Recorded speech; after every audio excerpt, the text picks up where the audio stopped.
Bismillahirrahmanirrahim. Assalamu alaikum. I am Dr. Sayyid Salman Shafkat, and this is our lecture number 11 regarding magnetochemistry. Lecture we shall talk about the remaining part of our previous lecture. In previous lecture, we studied about spin crossover phenomena, and then we studied some characterization tools that are used to investigate this phenomena. And in the third segment of previous lecture, we were talking about the factors which can trigger this phenomena, and two of the factors that was pressure and thermal perturbation was discussed in previous lecture. In this lecture, we shall continue the third factor, that is light perturbation of SCO phenomena. And then we shall talk about applications of spin crossover phenomena. And in the third segment of this lecture, I shall give you a brief description about effect of temperature on different magnetic states of materials. And I hope so in the 12th lecture we shall talk about measurement of magnetization. That is, I think so we will be able to move to the next topic, that is Gauss balance and Faraday's balance. Before going into detail of light perturbations of SEO, I would like to an overview of previous lecture. In previous lecture, I told you that there are three modes of conversion of a spin state to another spin state. One was gradual, means as we increase the temperature, gradually the molecules from low spin state will go to higher spin state. Then there was an abrupt change, but abrupt change was presented with the uh, presence of an hysteresis loop, and the third case was two-step conversion of high spin or low spin states into each other. And for the two-step uh, case, we talked about that is it is usually exhibited by the complexes in which there are two metallic centers. And then we talked about various characterization tools. First one was the magnetic susceptibility. Then there was a Mossberg spectroscopy. Both of these two techniques are related to magnetic moment. Then we talked about FTIR, XRD, Raman spectroscopy, because whenever there is a change in magnetic properties of a material, definitely there will be a change in metal to ligand bond. So FTIR, XRD, and Raman spectroscopy, these three techniques are used to investigate change in any type of bond.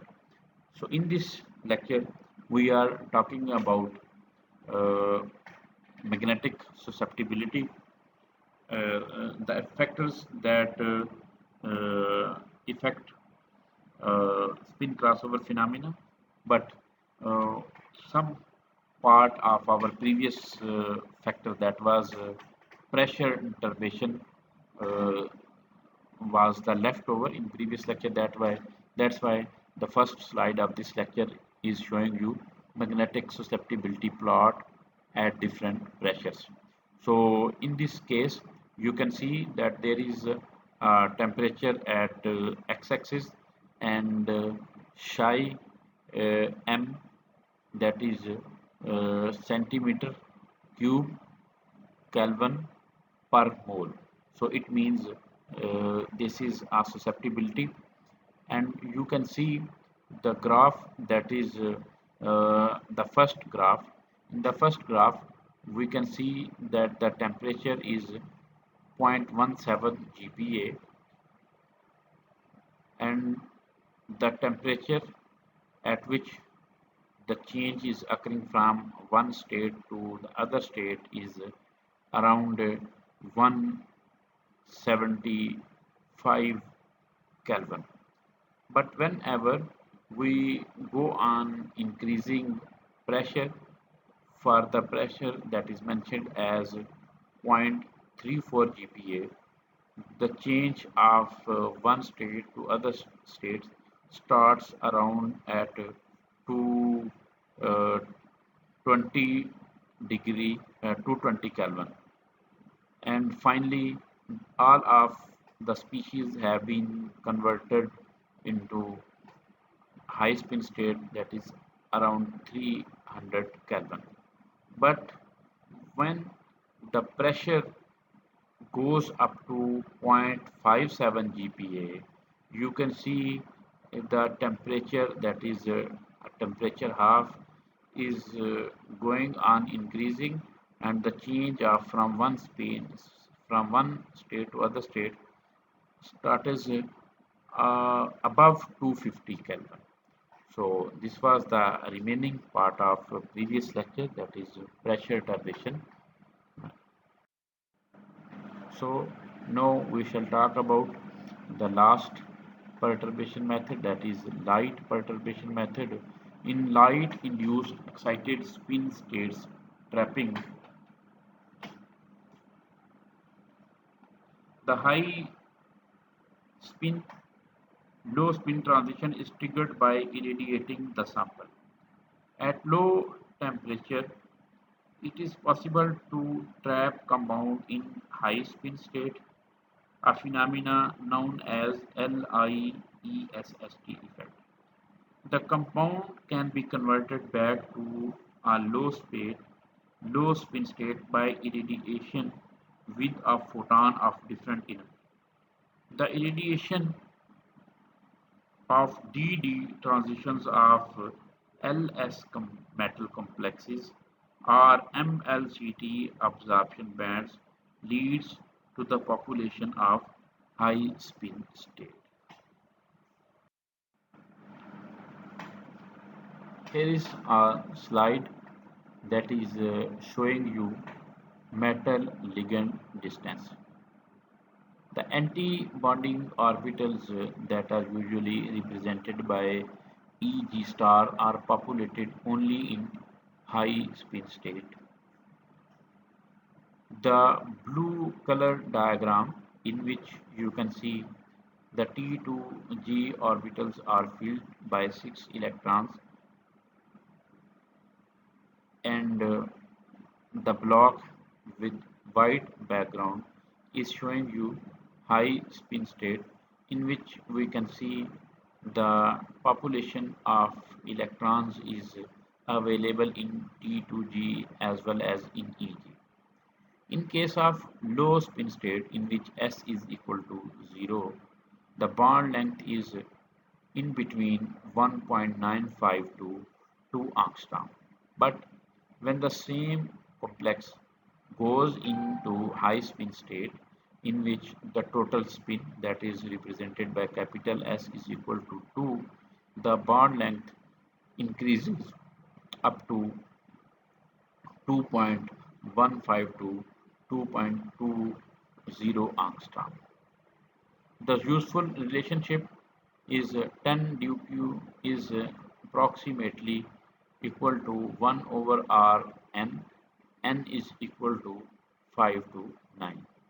Using the average r, that is distance or bond length of iron to ligand for SCO complexes, one can estimate that 10 dq for low spin complexes over 10 dq for high spin complexes, that is approximately about 1.75. Important thing that is to be noted, that iron to nitrogen bond lengths and orbital overlapping change upon SCO, and therefore 10 dq is different for the LS and high spin state of same complex. Uh,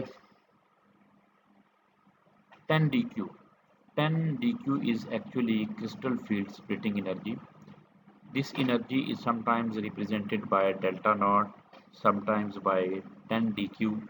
Actually, delta naught is a notation that was demonstrated by classical scientists, and 10 dq is the same energy, but is 10 dq term was introduced by quantum theory.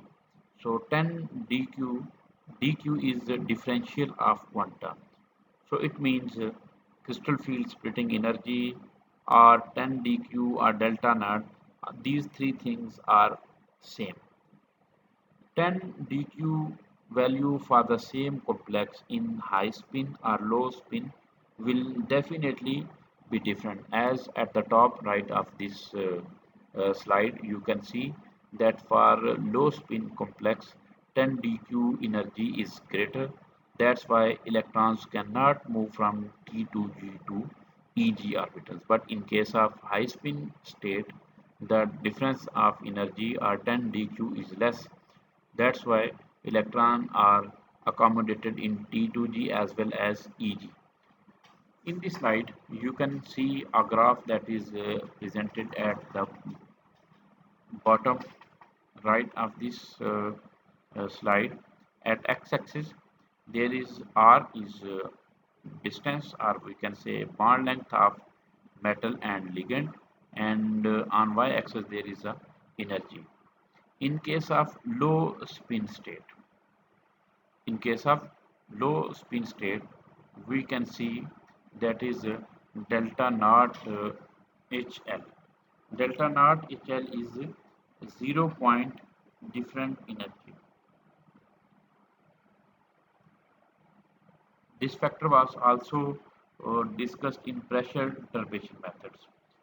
So we can see the delta naught HL is at higher energy level in case of high spin complexes, but the steepness of the same energy in case of low spin state is near to x-axis.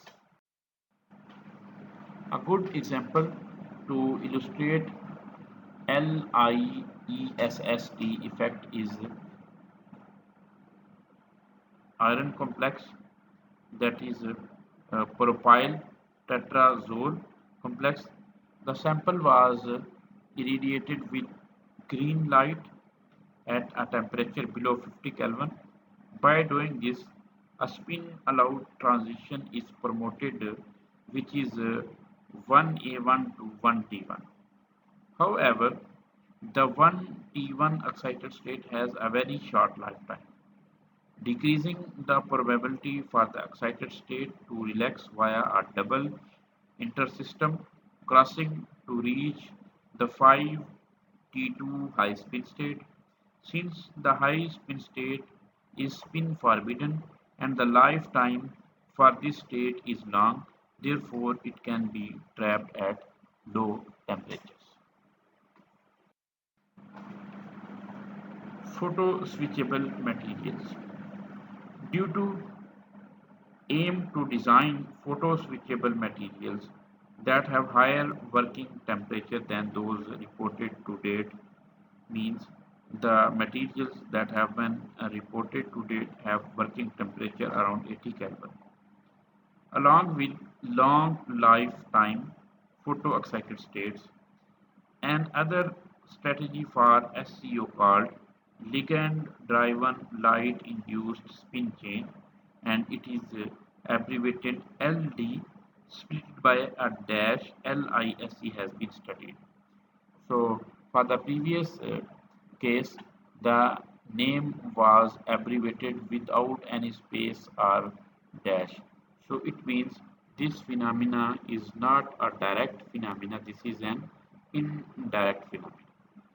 This method consists of using a ligand that is photosensitive in order to trigger the spin interconversion of the metal ions, and existing this ligand with the light. Structural changes.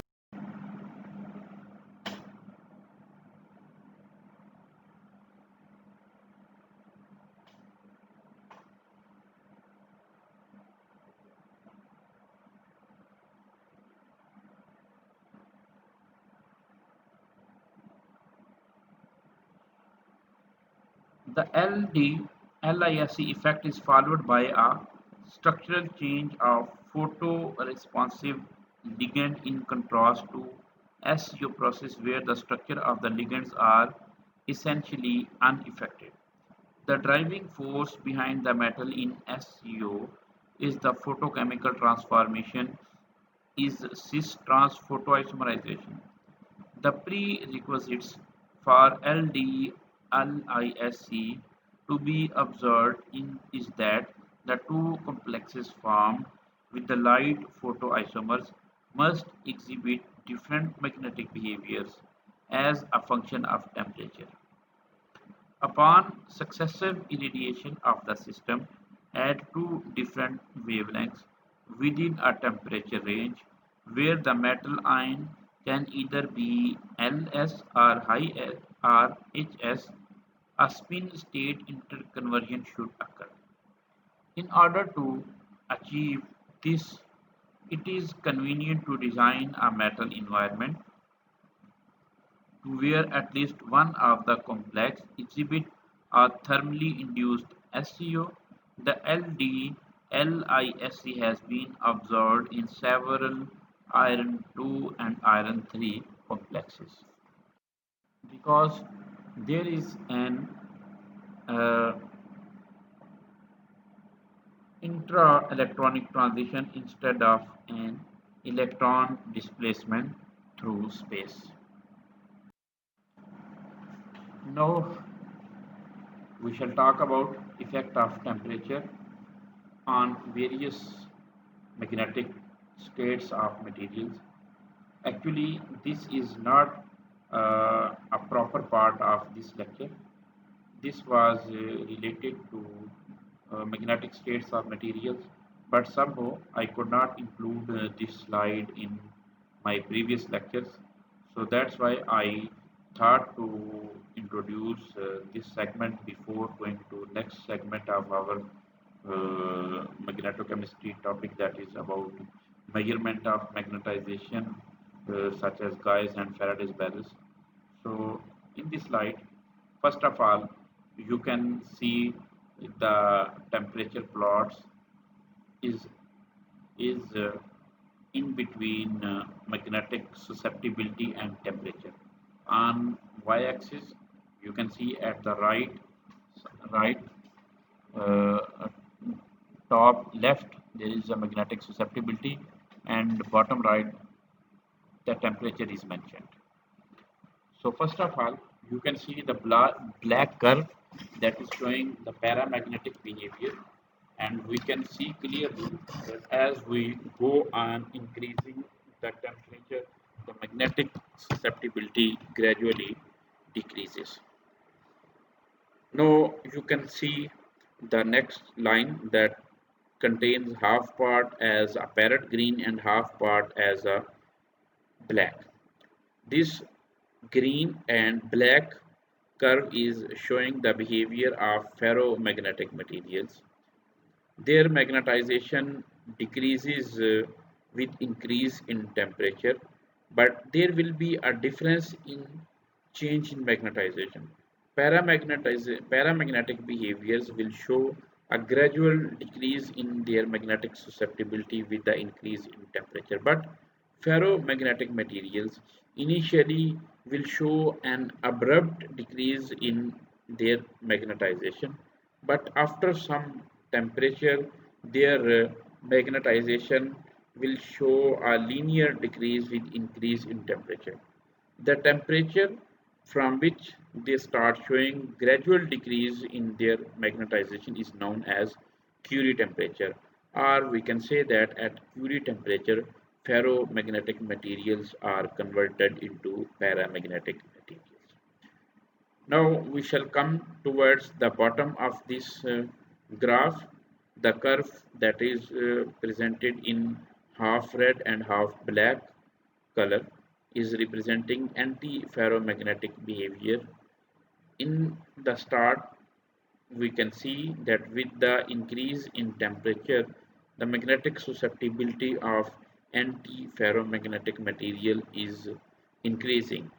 But after certain temperature, the color of this plot is converted into black, and you can also see that magnetization is also uh, decreasing rather than increase as it was happening in the start of this curve. It means initially antiferromagnetic materials show and increase their magnetic susceptibility, but after certain temperature their magnetization goes on decrease. The temperature at which they change their behavior is known as Néel temperature. Or we can say that at Néel temperature, antiferromagnetic materials are converted into paramagnetic material. Curie temperature, ferromagnetism changes to paramagnetism, and at Néel temperature, antiferromagnetism changes to paramagnetism. Curie law, at this temperature, ferromagnetism changes to paramagnetism. This relationship was established in 1985 by Pierre Curie. Magnetic susceptibility is inversely proportional to temperature, as we can say that M is equal to C into B over T, where where M is magnetization of substance, B is magnetic field measured in Tesla, T is absolute temperature that is measured in Kelvin, and C is materials specific that is known as Curie constant. The concept was initially proposed by a French physicist that is Pierre Curie, and the concept holds good for temperature and weak magnetic fields. Various experiments by Pierre Curie showed that for many substances the susceptibility is inversely proportional to absolute temperature, and the final form of this Curie's law can be represented as X is equal to C over T. So in this equation, there is a clear indication that there is an inverse relation between magnetic susceptibility and temperature. This is a Curie law plot. In this plot, there are actually two plots that have been plotted in one graph. So on the x-axis there is a temperature, and on y-axis there is a magnetic susceptibility. So initially you can see that the red curve that is started from 0.20 is showing that with the increase in temperature magnetic susceptibility goes on decreasing. Now I'm going to talk about uh, the figures that have been presented on right hand side y-axis, that is 1 over magnetic susceptibility. So when we plot a graph between temperature and inverse of magnetic susceptibility, the black line that is showing a linear relationship starting from 0 of x and y axis and going on and reaches to 300. So I can give you an example that will be easy for you to memorize and understand. In your previous studies, you have studied Boyle's law. Boyle's law is between pressure and volume. So whenever we increase pressure on a gas, its volume decreases. And I think you remember that in Boyle's law, you have studied the graph between pressure and volume, and the same case you studied against pressure and inverse of volume. This graph is exactly the similar type of graph, means once we have represented the relationship between magnetic susceptibility and temperature, and this is showing an inverse relation, and the second time the same graph has been presented between temperature and inverse of volume. So when we plot between direct values it gives an inverse relation, But when we plot the same graph between temperature and inverse of magnetic susceptibility, then there is a linear relationship. So plot of inverse of magnetic susceptibility versus temperature. In this graph, we can see the A plot is showing Curie's law. So the start of this plot is from 0, and B, that is Curie's law for a ferromagnetic material with Curie temperature Tc, and the C is Curie's law for an anti-ferromagnetic substance. So it means for paramagnetic materials, that is plot A, there is a linear relationship between magnetic susceptibility, sorry, inverse of magnetic susceptibility and temperature. And in some third or fourth last slide, there was two color curves, and that slide I told you that magnetic susceptibility for ferromagnetic materials have inverse relation, but initially there will be an abrupt decrease in their magnetic susceptibility, and at a certain temperature that was marked as Curie temperature, their magnetization starts showing linear relationship with magnetic susceptibility, and temperature means at Curie temperature they are converted into ferromagnetic paramagnetic materials. And the C plot, that is started from minus Tn, it means that antiferromagnetic materials initially have a relationship with temperature, and inverse of magnetic susceptibility will be inverse, but after certain temperature there will be a direct relation between absolute temperature and inverse of magnetic susceptibility. That's why the shaded line is shown as minus Tn. But after this temperature, they will be showing behavior exactly like paramagnetic materials. And we can see the T minus Tc. It means when there is both of these values will be same. So the difference of these two factors will be equal to 1. So when temperature is absolute temperature is equal to Curie's temperature of a certain substance, then magnetic susceptibility will be directly depending on material's specific Curie constant.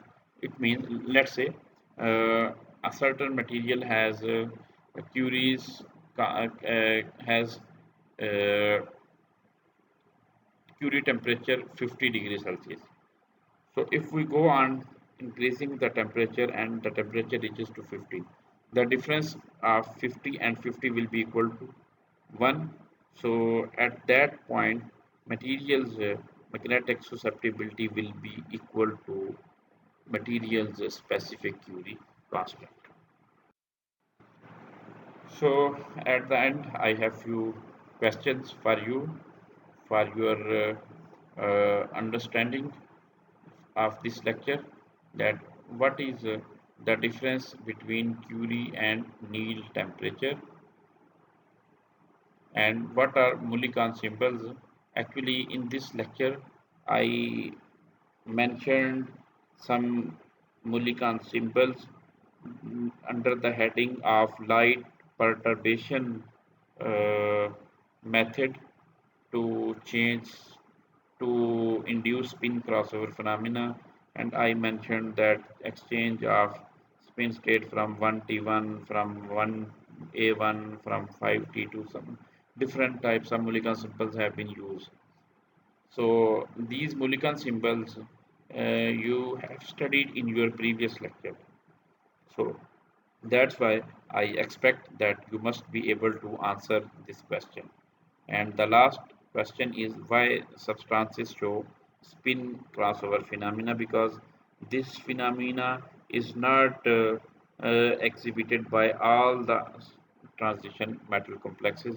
This phenomena is limited to certain complexes, and there must be a reason for the complexes that show this phenomena. With this, I would like to say thank you so much for listening this lecture. Feel free to ask any question. Thank you so much. Assalamu alaikum. Allah Hafiz.